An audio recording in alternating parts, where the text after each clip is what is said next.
Hi friends, welcome back to our channel నా చిన్ని ప్రపంచం. నేను విజయ. ఎలా ఉన్నారండి? అందరూ బాగున్నారా? నేనైతే చాలా బాగున్నానండి. మీరు ఇంకా చాలా చాలా చాలా బాగుండాలని మనస్ఫూర్తిగా కోరుకుంటూ ఇవాళ వీడియో అయితే స్టార్ట్ చేస్తున్నానండి. ఇవాళ మార్నింగ్ రొటీన్ అనేది మీతో షేర్ చేస్తున్నానమాట. నెక్స్ట్ డే కోసం నాకు త్వరగా పనులు అవ్వడం కోసం నేను ముందుగా ఏ విధంగా ప్లాన్ చేసుకుంటాననేది ఇవాళ వీడియోలో మీతో షేర్ చేస్తానన్నమాట. వీడియో అనేది ఎక్కడ స్కిప్ చేయకుండా ఎండ్ వరకు చూడండి. అలాగే వీడియో నచ్చినట్లయితే లైక్ చేయండి. ఇక వీడియో స్టార్ట్ చేసే ముందు మీరు కనుక కొత్తగా ఛానల్ని చూస్తున్నట్లయితే ఛానల్ని అయితే సబ్స్క్రైబ్ చేసుకొని పక్కనే ఉన్న బెల్ సింబల్ని కూడా యాక్టివేట్ చేసుకున్నారనుకోండి, నేను ఏ కొత్త వీడియో అప్లోడ్ చేసినా నోటిఫికేషన్ మీకు వస్తుంది. సన్ రైజ్ చూడండి ఎంత బ్యూటిఫుల్గా ఉందో. పొద్దునే మా వారిని సన్ రైజ్ కావాలి నాకు క్యాప్చర్ చేసి తీసుకురా అని చెప్పేసి మా వారిని అయితే టెర్రస్ పైకి అయితే పంపించేశాను. ఇంకా కింద అయితే నేను ముగ్గులు పెట్టేసుకున్నాను అనమాట. పని ఆవిడ రావట్లేదండి ఈ మధ్య, వాళ్ళ ఇంట్లో ఎవరికో బాగాలేదని చెప్పేసి కొంచెం ఊరెళ్ళిందనమాట. ఇంకా తర్వాత ఇంకెందుకులే తను ఎక్కువగా ఊరెళ్తూ ఉంటుంది అని చెప్పేసి ఇంకా నేనే స్టాప్ చేయించానమాట. ఇంకా తులసమ్మ దగ్గర కూడా దీపం పెట్టేసుకున్నామండి. ఎంత బాగుందో చూడండి, తులసమ్మ దగ్గర ముగ్గేస్తే ఎంత బాగుంటుందో, అసలు చాలా కలగా ఉంటుంది. ఇక్కడ పక్కన ఇంటికి మా ఇంటికి మధ్యలో కొంచెం గ్యాప్ ఉంటేనండి దానికి గ్రానైట్ వేయించానమాట. బాగుంది అది, గ్యాప్ లేకుండా నాకు ఏవైనా మొక్కలు పెట్టుకోవడానికి అందు చాలా బాగుంటుంది. ఇంకా ఇంట్లో కూడా దీపం పెట్టేసుకున్నాము. మా వారే పూజ చేశారండి. మోస్ట్లీ మా వారే చేస్తూ ఉంటారనమాట. నా దేవుడి room kitchen white and white కాబట్టి చూడంగానే ప్రశాంతంగా అనిపిస్తుంది. ఇంకా మన టెర్రస్ పైన ఉన్న పూలు, కొన్ని బయట నుంచి తెచ్చిన పూలతోటి ఈ విధంగా సింపుల్గా అయితే పూజ చేసేసుకున్నామండి. ఇంట్లో హాల్లో నుంచి చూస్తామంటే మన తులసి కోట, మనీ ప్లాంట్ అని చాలా బాగా కనిపిస్తాయండి. మనీ ప్లాంట్ అయితే ఆ మధ్య వర్షాలు పడుతూ జల్లులు పడుతూ ఉన్నాయి కదా, బాగా పెరిగిందండి. కిందికి ఏలబడుతూ ఉంటే పై వరకు అల్లిచ్చేసామన్నమాట. మొన్న మా వారిది అదే పని అనమాట. ఇది అల్లిస్తూ పైన వరకు అల్లిచ్చేశాడు. మధ్య మధ్యలో తీస్తూ ఉంటే కొన్ని కొమ్మలు కూడా విరిగిపోయాయి అనమాట. చిక్కు చిక్కుగా అయిపోయింది మొత్తము. ఇంకా మొత్తం సెట్ చేసి కొంచెం కిందికి వచ్చేలాగా కొంచెం అలా పెట్టేసి ఇంకా సెట్ చేసామన్నమాట. ఇక్కడ కుండీలో అయితేనండి కలబంద, అలాగే తమలపాకు చెట్టు వేశానండి. తమలపాకు బాగా చిగుళ్ళు వచ్చేస్తున్నాయి అనమాట. ఈ విధంగా ఇంటి ముందు కలబంద, తులసి చెట్టు, అలాగే తమలపాకు చెట్టు, మనీ ప్లాంట్ ఇవన్నీ ఉండడం కూడా చాలా పాజిటివ్ ఎనర్జీని ఇస్తూ ఉంటుందండి. పాజిటివ్ వైబ్స్ వస్తాయని చెప్పేసి నేను నమ్ముతూ ఉంటానన్నమాట. అలాగే లేచినప్పటి నుంచి కూడా నాకు ఎక్కువగా గ్రీనరీ కనిపించేలాగానే సెట్ చేశానండి ఇంట్లో. అంటే ఇంట్లో ఉన్న మొక్కలు తీసేసి బయట పెట్టాననమాట, కొంచెం సన్‌లైట్ తగలాలని చెప్పేసి. కానీ బయటకు వెళ్తే మాత్రము ఇంకా నార్త్ సైడ్ వెళ్ళినా, సౌత్ సైడ్ వెళ్ళినా మనీ ప్లాంట్స్ అలాగే గ్రీనరీ కనిపిస్తూ ఉంటదనమాట. ఇదైతే నిన్న ముందు రోజు నైట్ అండి. ముందు రోజు నైట్ ఇడ్లీకైతే వేశాననమాట. ఇంకా నేను చెప్పాను కదండీ, నెక్స్ట్ డే మార్నింగ్ ఏమైనా చేయాలన్నా కూడా ముందే ప్లాన్ చేసుకుంటాననమాట. ఇడ్లీకని ప్లాన్ చేశాననమాట. రేపు మార్నింగ్ బ్రేక్‌ఫాస్ట్ ఇడ్లీ చేయాలి. అలాగే ఇంకా పిల్లలకి లంచ్ బాక్స్, మా వారికి లంచ్ బాక్స్ అయితే పప్పు, రైస్ చేయాలని చెప్పేసి అనుకున్నాను. ఇక్కడ పిండి అయితే రుబ్బేశానండి. అలాగే ఇంకా రవ్వ కూడా నానబెట్టాననమాట. రవ్వ పిండిని రెండుని మిక్స్ చేస్తున్నాను. ఇక్కడ నేను వాడే మినపప్పు మాత్రము డబుల్ హార్ట్స్ మినపగుళ్ళండి. ఎంత బాగున్నాయో, నాకైతే పిచ్చ పిచ్చగా నచ్చాయి. ఇడ్లీ రవ్వ అయితే మాత్రం శ్రీ లలిత బ్రాండ్‌దండి. అది కూడా రవ్వ నేను చాలా సంవత్సరాల నుంచి వాడుతున్నాను. రెండిటి కాంబినేషన్ అయితే అద్దిరిపోయింది. ఎంత సాఫ్ట్‌గా వస్తున్నాయో ఇడ్లీలైతే. అసలు అలా పట్టుకుంటే దూదుల్లాగున్నాయండి. టేస్ట్ కూడా చాలా బాగుండదనమాట. నేను నిన్న సరుకులు తేడానికి బయటికి వెళ్ళేసి మా షాప్ దగ్గరికి, మేము తీసుకునే షాప్ దగ్గరికి వెళ్ళేసి చెప్పాను కూడా, డబుల్ హార్ట్స్ మినపగుళ్ళు చాలా బాగున్నాయండి, అసలు ఎంత బాగా ఒదుగుతుందో పిండి అని చెప్పేసి చెప్పాను నేను. భలే హ్యాపీగా ఉందనమాట. ఏంటంటే మనకు మినపప్పు సరిగా లేదనుకోండి, చేసిన దోస గానీ, ఇడ్లీ గానీ, అలాగే వడ గానీ ఏదైనా కూడా మనకు తిన్నా కూడా టేస్ట్ అనిపియదు. అంత మనకు కరెక్ట్‌గా వచ్చినట్టు కూడా అనిపియదండి. బాగా కలిపేసి పక్కన పెట్టేస్తున్నాననమాట. ఇందులో సాల్ట్ గానీ ఏమీ యాడ్ చేయలేదనమాట.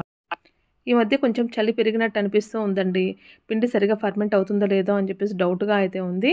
ఇక్కడ మనం కొనుక్కున్న ఎయిర్ ఫ్రైయర్ గ్లెన్‌దండి, చాలా బాగా పనిచేస్తుందనమాట. చాలా యూజ్ కూడా చేస్తున్నాను. చాలా రోజుల తర్వాత మనీ ప్లాంట్స్‌కి అన్నిటికి స్నానం కూడా చేయించానండి. అంటే మొత్తం స్ప్రే చేశాననమాట వాటర్ తోటి. దానిపైన ఉన్న డస్ట్, ఆయిల్ మరకలు అవన్నీ పోయాయి. మొన్న అమెజాన్‌లో తెప్పించుకున్న ఈ ర్యాక్ అనేది ఈ విధంగా సెట్ చేశానండి సింక్ పైన. సింక్ అంతా నీట్‌గా క్లీన్ చేసిన తర్వాత బాసనలన్నీ తోమేసి పక్కన పెట్టేశాననమాట. అంటే నేను నెక్స్ట్ డే ఏదైనా కొంచెం ఎక్కువ పని చేసుకోవాలి అంటే నైట్ మొత్తం పనంతా కంప్లీట్ చేసుకుంటేనే నాకైతే హ్యాపీగా ఉంటుంది. ప్లస్ టెన్షన్ లేకుండా ఉంటుందండి. నాకు అది కాక ఎప్పుడు చూసినా కూడా కిచెను అండ్ ఇల్లు నీట్‌గా ఉండాలని చెప్పేసి అనిపిస్తూ ఉంటుందనమాట. ముందు హాల్ అంతా సర్దేసి, తర్వాత డైనింగ్ టేబుల్ అంతా సర్దేసి, అక్కడ ఎక్కడైతే సర్దేసిన తర్వాత లైట్స్ అన్నీ ఆపేసుకుంటూ వచ్చేస్తానండి. లాస్ట్ పడుకుండే ముందు కిచెన్‌లో పనంతా కంప్లీట్ చేసుకొని, కిచెన్‌లో లైట్స్ అయితే బంద్ చేసేసి పోయి పడుకుంటాననమాట. చూడండి ఎంత నీట్‌గా సెట్ చేసుకున్నానో. మార్నింగ్ లేసేసరికల్లా ప్లెజెంట్‌గా అనిపిస్తది. ఇంకా నెక్స్ట్ డే మార్నింగ్ అండి, చూడండి అంత ఇంక నేను వెళ్ళేసి లైట్లు వేయాలనమాట. అందరూ నిద్రపోతూ ఉన్నారు. లేసేసరికల్లా 5:00 అట్లా అయిందండి. ఈరోజు కొంచెం లేట్‌గానే లేసానని చెప్పొచ్చనమాట నిన్నటితో పోల్చుకుంటే. ఇంకా మనీ ప్లాంట్స్ అంతా స్ప్రే చేసి అక్కడే పెట్టాను కదండీ, అవన్నీ కూడా నీట్‌గా సెట్ చేసేసుకొని ఇంకా ఇంట్లో పని అనేది స్టార్ట్ చేసుకోవాలి. ఈ విధంగా మనం ముందుగా ప్లాన్ చేసుకున్నామనుకోండి, ఆల్రెడీ నేను పప్పుకు కావాల్సిన ఐటెమ్స్ కూడా నేను కట్ చేసి ఫ్రిడ్జ్‌లో అయితే పెట్టానండి. ఇక్కడ దేవుడి రూమ్‌లో అఖండ దీపం ఇంకా వెలుగుతూనే ఉంది చూడండి. ఇది మార్నింగ్ లేసినప్పుడు వీడియో అండి. నిన్న థర్స్‌డే రోజు కొబ్బరికాయ కొట్టాను కదా! ప్రసాదం పెట్టి మర్చిపోయానండి. తీయడం మర్చిపోయాననమాట. మార్నింగ్ తీశాను నేనింకా. ఇంకా నైట్ నీట్‌గా ఇల్లంతా సర్ది పెట్టుకున్నాను కాబట్టి టెన్షన్ లేకుండా పనులైతే కిచెన్‌లో చేసేసుకోవచ్చండి. ఇక్కడ చూస్తున్న స్వీట్ డబ్బాలైతే ఈ స్వీట్లు మా ఇంట్లో చాలా తక్కువ తింటారండి. ఎప్పుడైనా మా వారు తెచ్చినా కూడా అలాగా టీపాయ్ పైన పడుంటాయన్నమాట. అలాగే టచ్ కూడా చేయరు. ఇంకా టీవీ యూనిట్ దగ్గరైతే ఈ లైట్స్ పెట్టడం వల్ల భలే అందంగా కనిపిస్తదండి. నాకైతే భలే హ్యాపీగా ఉంటది.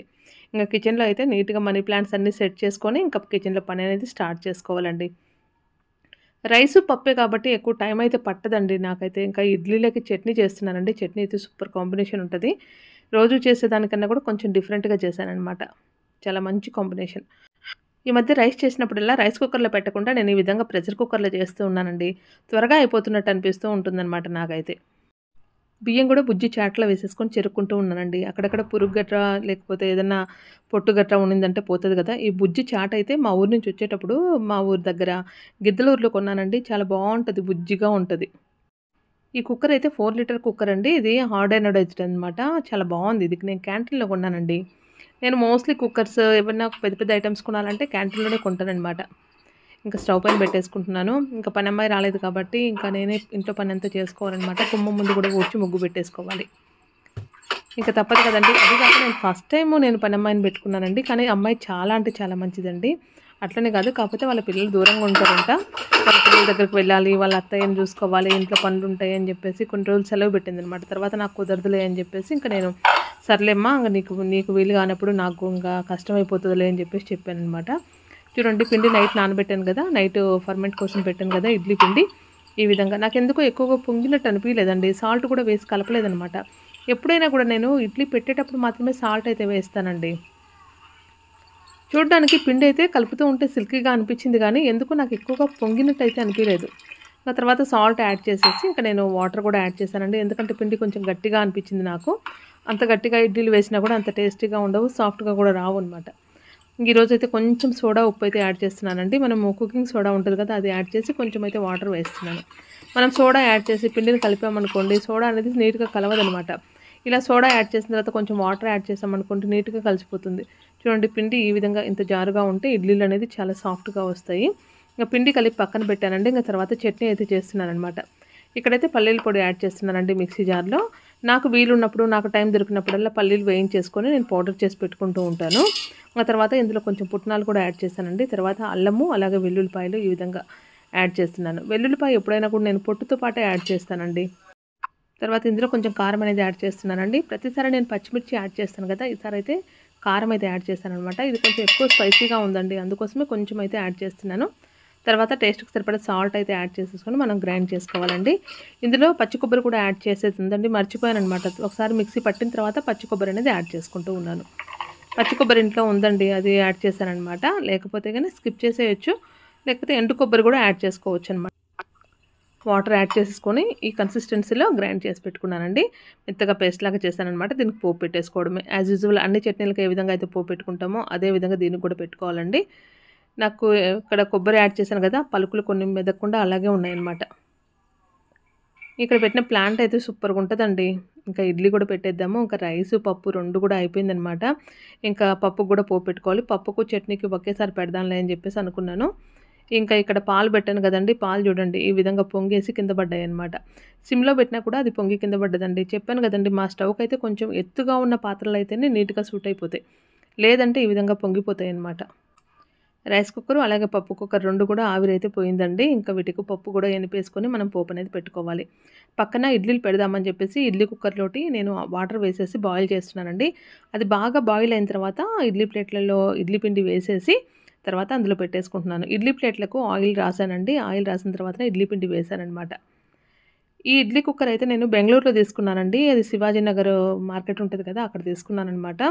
మేము బెంగుళూరులో 1 ½ ఇయర్ ఉన్నాంలెండి. అప్పుడు తీసుకున్నాననమాట. భలే ఉంటుంది. 16 ఇడ్లీస్ వస్తాయండి. అప్పుడు అది నేను 500 550నో ఎంతకో తీసుకున్నాననమాట. ఎగ్జాక్ట్‌గా అయితే గుర్తులేదు. ఈరోజు పప్పుకైతే 2 విజిల్స్ ఉంచానండి. ఎంత మెత్తగా ఉడికిపోయిందో. నెక్స్ట్ టైమ్ నుంచి ఒక్క విజిలే ఉంచుదామని చెప్పేసి అనుకుంటూ ఉన్నాను. ఇంకా అందరూ ఎక్కడి వాళ్ళు అక్కడ వెళ్ళిపోయిన తర్వాత ఇంక నేనైతే మళ్ళీ ఇంట్లో పని అనేది స్టార్ట్ చేసుకుంటున్నాను. ఏంటంటే ఇల్లంతా అందరూ వెళ్ళిపోయిన తర్వాత మళ్ళీ గజిబిజి గందరగోళం అయిపోతదండి. అంటే వాళ్ళున్నప్పుడు గందరగోళం చేసి వెళ్తారు. తర్వాత మళ్ళీ వాళ్ళొచ్చేసరికల్లా నీట్‌గా సెట్ చేసుకుంటాను గదా! అదనమాట నా పరిస్థితి ప్రతిరోజు. ఇక్కడైతే మొత్తం డస్ట్ డైనింగ్ టేబుల్ చాలా పెద్దగా ఉంటదండి. ఇలా చేతులు చాపేసి తుడిచినా కూడా చేతులకు అందదనమాట. వంగి వంగి మరీ తుడచాలి. ఇంకేం చేస్తాం తప్పదు గదా! చాలా పెద్దగా ఉంటదనమాట. బరువు గూడా విపరీతంగా ఉందండి. ఇది మేము యూపీ నుంచి తెప్పించుకున్నామండి. యూపీలో సారణపూర్ అనే ఒక ఏరియా ఉంటదనమాట. అక్కడి నుంచి ఆల్ ఓవర్ వరల్డ్‌కి ఎక్స్‌పోర్ట్ అవుతాయన్నమాట కార్వింగ్ ఫర్నిచర్. అక్కడి నుంచి తెప్పించాము. తెప్పించి కూడా ఇంచుమించు 7, 8 ఇయర్స్ అయిందండి. ఇంకా కాకరకాయ ఫ్రై అయితే చేసుకుందామని జెప్పేసి అనుకుంటూ ఉన్నానండి. కాకరకాయ ఫ్రై చాలా ఇష్టం నాకైతే. మా చిన్న పాప కడుపులో ఉన్నప్పుడు అంటే కన్నమ్మ కడుపులో ఉన్నప్పుడైతే ఎంత విపరీతంగా తినేదాన్నో నేనైతే కాకరకాయ. ప్రతిరోజు కాకరకాయలు తినేదాన్నండి. కాకరకాయ ఫ్రై చేసుకొని భోజనం చేసే టైంలో కూడా అంటే 5 మినిట్స్ ముందు కూడా ఒక 2 కాకరకాయలైనా కూడా ముక్కలుగా కట్ చేసేసుకొని కొంచెం ఆయిల్ వేసేసి ఫ్రై చేసుకొని తినేదాన్ననమాట. అంత ఇష్టం నాకు కాకరకాయ అంటే. కాకరకాయల పొట్టు మొత్తం ఈ విధంగా తీసేసుకొని వాష్ చేసుకుంటున్నానండి. ఎప్పుడైనా కూడా కాకరకాయల పొట్టు తీసేటప్పుడు మనం ఒక న్యూస్ పేపర్ వేసేసుకొని అందులో తీసుకున్నామనుకోండి, అది కావాలంటే ప్లాంట్స్‌కి వేసుకోవచ్చు. లేకపోతే మనము డస్ట్‌బిన్‌లో వేసినా కూడా నీట్‌గా ఉంటుంది. మన కౌంటర్ టాప్ అనేది డర్టీగా కాకుండా ఉంటది. ముక్కలన్నీ ఈ విధంగా కట్ చేసుకున్నాననమాట. ఇప్పుడు నాన్ స్టిక్ పాన్ అయితే పెట్టుకున్నాను. అందులో ఆయిల్ అయితే వేశానండి. ఆయిల్ వేసేసి మనం కట్ చేసి పెట్టుకున్న కాకరకాయ ముక్కలన్నీ యాడ్ చేశాననమాట. కాకరకాయ మీలో ఎంతమందికి ఇష్టం చెప్పండి? ఒక్కసారి తిన్నప్పుడు ఫస్ట్ టైమ్ తిన్నప్పుడైతేనండి కొంచెం చేదుగా అనిపిస్తది. తర్వాత తినంగా తినంగా అలవాటైతే అయిపోతది. కాకరకాయలు స్టవ్ పైన పెట్టేసి ఇంక ఇల్లంతా చిమ్మేసుకుంటున్నాను. ఇప్పుడే మొత్తం డస్టింగ్ చేశాను గదా! కాకరకాయలు పెట్టేసొచ్చి ఇంక నేను మొత్తం ఇల్లంతా చిమ్మేసుకొని, ఇంక నీట్‌గా సెట్ చేసుకున్నాననుకోండి, పిల్లలొచ్చిన తర్వాత వాళ్ళతో కొంచెం సేపు స్పెండ్ చేయడానికి టైం అయితే ఉంటుందనమాట. తర్వాత నా వీడియో ఎడిటింగు అంతా ఉంటుంది కదండీ! అదంతా అనమాట. ఈ కొత్త చీపురండి అంత దుమ్మంతా రాలుతూ ఉందనమాట. చాలా చిరాకుగా అనిపిస్తది. దీన్ని ఏ విధంగా క్లీన్ చేస్తారో నాకైతే ఒకసారి మీకు తెలిస్తే మాత్రం కామెంట్ సెక్షన్‌లో తప్పకుండా షేర్ చేయండి. కాకరకాయలో కొంచెం పసుపు యాడ్ చేసేసి ఫ్రై చేసుకుంటున్నానండి. నేను ఒక పని చేసుకుంటూ, ఆ పని మధ్య మధ్యలో అక్కడ వదిలేసి, మళ్ళా వచ్చి చూసుకుంటూ, మళ్ళా అక్కడికి వెళ్ళేసి చేసుకుంటూ ఇలా చేస్తూ ఉంటాననమాట. చాలా రోజుల కిందట నువ్వులు తెప్పించానండి. నువ్వులు క్లీన్ చేద్దామని చెప్పేసి అలా పెట్టేశాను. ఈరోజైతే టైం దొరికింది నాకైతే. ఆ నువ్వులను బాగా వాష్ చేసేసి, అదంతా గాలించి అంటే ఇసుక ఉంటదండి. ఆ ఇసుకంతా గాలిచ్చేసి దాన్ని ఎండలో అయితే పెట్టేశాను నేను. ఎగ్స్ సండే తీసుకొస్తేను వాటిని సర్దకుండా అలాగే పెట్టేశానండి. ఇప్పుడైతే డబ్బాలో పెట్టేస్తున్నాననమాట. ఫ్రిడ్జ్‌లో పెట్టాలి. ఫ్రిడ్జ్ కొంచెం క్లీనింగ్ ఉందనమాట. అందుకోసమే ఫ్రిడ్జ్‌లో పెట్టకుండా ఈ విధంగా చిన్న బాస్కెట్‌లో అయితే పెట్టేస్తున్నాననమాట. ఎగ్ ఫ్రై కూడా చేద్దామని చెప్పేసి అనుకుంటూ ఉన్నానండి. అందుకోసమే ఎగ్స్ అయితే సర్దినట్టు ఉంటది. కిచెన్‌లో కొన్ని యూజ్ చేసినట్టు ఉంటదని చెప్పేసి కిచెన్‌లోకైతే తీసుకొచ్చేసాను. ఈరోజు కాకరకాయ కర్రీ చేశాను చూడండి. అదే కడాయిలో నేను ఎగ్ ఫ్రై కూడా చేస్తున్నాననమాట. మనం ఎక్కువ గిన్నెలు పడకుండా ఈ విధంగా వంట చేసుకున్నామనుకోండి హ్యాపీగా టెన్షన్ లేకుండా ఉంటది. నేనైతే ఈ విధంగానే చేస్తూ ఉంటానండి.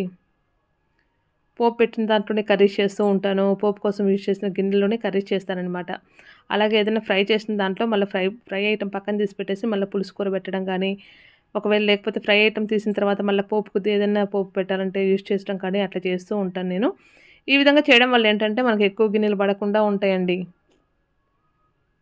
ఈ కాకరకాయ ఫ్రై అయితే అయిపోయిందండి. అందులో సాల్ట్ అలాగే కారం అయితే యాడ్ చేశాననమాట. దీన్ని తీసి పక్కన పెట్టేసుకొని ఇందులోనే మనం ఎగ్ ఫ్రై అనేది చేసుకోవాలనమాట. గిన్నెలు తోమడం ఇష్టం లేని వాళ్ళు ఈ విధంగా అయితే చేసుకోండి. హ్యాపీగా ఉంటదనమాట. నేనంటే ఎప్పుడు పడితే అప్పుడు సింక్‌లో ఒక్క గిన్నె కనిపించినా కూడా తోమడం నాకు అలవాటండి. ఎందుకంటే సింక్ అనేది నాకు ఖాళీగా ఉండాలనమాట ఎప్పుడు చూసినా కూడా. ఇక్కడైతే ఎగ్ కోసం నాకు కొంచెం ఆయిల్ అయితే వేశానండి. తర్వాత కడాయిలో అయితే కొంచెం సాల్ట్ వేశాననమాట. సాల్ట్ వేయడం వల్ల మనకు నాన్ స్టిక్ కాబట్టి అంటుకోదండి. మామూలుగా అయితే మామూలు గిన్నెల్లో గాని చేశామంటే గాని అంటుకుపోతది. అలాంటప్పుడు మనం ముందుగా కొంచెం సాల్ట్ ఏసామనుకోండి అంటుకోకుండా ఉంటుందనమాట. ఎగ్స్ కొట్టేది వీడియో షూట్ చేయడం అయితే మర్చిపోయానండి. ఆన్ చేశాననుకున్నాను కానీ ఆన్ చేయలేదనమాట. తర్వాత ఇందులో కొంచెం పసుపు, అలాగే కొంచెం సాల్ట్ కూడా యాడ్ చేసేసుకొని ఫ్రై చేసుకోవాలండి. చివరగా కారం అనేది యాడ్ చేసుకోవాలి. ఇందులో ఆనియన్స్ గానీ, పచ్చిమిర్చి గానీ ఏమీ యాడ్ చేయనండి. ఈ విధంగా మనకు పప్పు కాంబినేషన్ అయితే అద్దిరిపోతది. మార్నింగ్ పప్పు చేశాను కదండీ! పప్పులోకైతే సూపర్ కాంబినేషన్ అనమాట. ఈ విధంగా సింపుల్‌గా అప్పటికప్పుడు 2 నిమిషాల్లో ఎగ్ ఫ్రై చేసేసుకొని సర్వ్ చేశామనుకోండి యమ్మీ టేస్టీగా ఉంటుంది. ఇంకా కొంచెం రసం ఉండిందంటే గనక ఇంకా హైలైట్‌గా ఉంటదనమాట. ఇంకా లంచ్ చేసిన తర్వాత ఇంక మనం చేసే పనేంటంటే ఇంకా ఉన్న బాసనలన్నీ తోముకోవాలన్నమాట. మనము కొంచెంసేపు రెస్ట్ తీసుకొని తోముకుందామలే అనే పంచాయతీలు అయితే నాకు అక్కడ అస్సలు ఉండవండి. ఎప్పటికప్పుడు నీట్‌గా సెట్ చేసుకొని, నీట్‌గా తోమేసుకొని, అక్కడ ఆరబెట్టేసుకొని తర్వాత రెస్ట్ తీసుకుంటా. ఏంటో ఫస్ట్ నుంచి ఇలాగే అలవాటయిందండి. మీరు కూడా ఇంతేనా? కామెంట్ సెక్షన్‌లో తప్పకుండా షేర్ చేయండి. నాకు ఒక్క బట్టలు ఉతకడం అంటే చాలా బద్ధకమండి. చాలా అంటే అసలు దగ్గరికి వెళ్ళాలంటేనే నాకు వెళ్ళాలనిపించేదు. ఇంకా బాసనలు తోమడము, ఇల్లంతా నీట్‌గా పెట్టుకోవడం, వంట చేయడం అంటే ఇష్టమే. ఒక్క బట్టలు ఉతకడం మాత్రమే. ఉతికిన బట్టలు మడత పెట్టాలన్నా కూడా నాకు చాలా బద్ధకం. ఇంకా బాసనలు కూడా తోమేసిన తర్వాత ఇంకా కిచెన్ అంతా కూడా నీట్‌గా సెట్ చేసేసుకొని ఇంకా రెస్ట్ తీసుకుంటానండి నేనైతే. నీట్‌గా పెట్టేసుకున్న తర్వాత చూడండి ఏ విధంగా ఉందో. మనీ ప్లాంట్స్ గురించి చాలామంది అయితే అడుగుతూ ఉన్నారండి. ఏంటంటే మనీ ప్లాంట్స్‌కి ఏమేస్తున్నారు? ఏం కేర్ తీస్తున్నారని చెప్పేసి. ఆల్రెడీ మన ఛానెల్‌లో అయితే ఒక వీడియో అయితే ఉందండి. ఆ లింక్ అనేది నేను డిస్క్రిప్షన్‌లో అయితే ఇస్తాను. ఒకసారి అయితే చెక్ చేయండి. ఇక్కడ ఇంట్లో ఉన్న ప్లాంట్ తీసేసి బయట బాల్కనీలో అయితే పెట్టేశానండి సన్‌లైట్ కోసం. ఇంక స్టెప్స్ కింద ప్లేస్ వేస్ట్ కాకుండా ఇలా క్రోకరీ యూనిట్ అయితే కట్టించేసానండి. అక్కడ గిన్నెలన్నీ కూడా సెట్ చేసి పెట్టాను చూడండి ఎంత అందంగా కనిపిస్తుందో. చాలా బాగుంది కదా! ఇదండి ఇవాల్టి వీడియో. ఇవాల్టి వీడియో మీకు అందరికీ నచ్చిందనుకుంటున్నాను. వీడియో నచ్చినట్లయితే లైక్ చేయండి, షేర్ చేయండి. నెక్స్ట్ వీడియోలో మళ్ళీ కలుద్దాం. అంతవరకు బాయ్ అండి.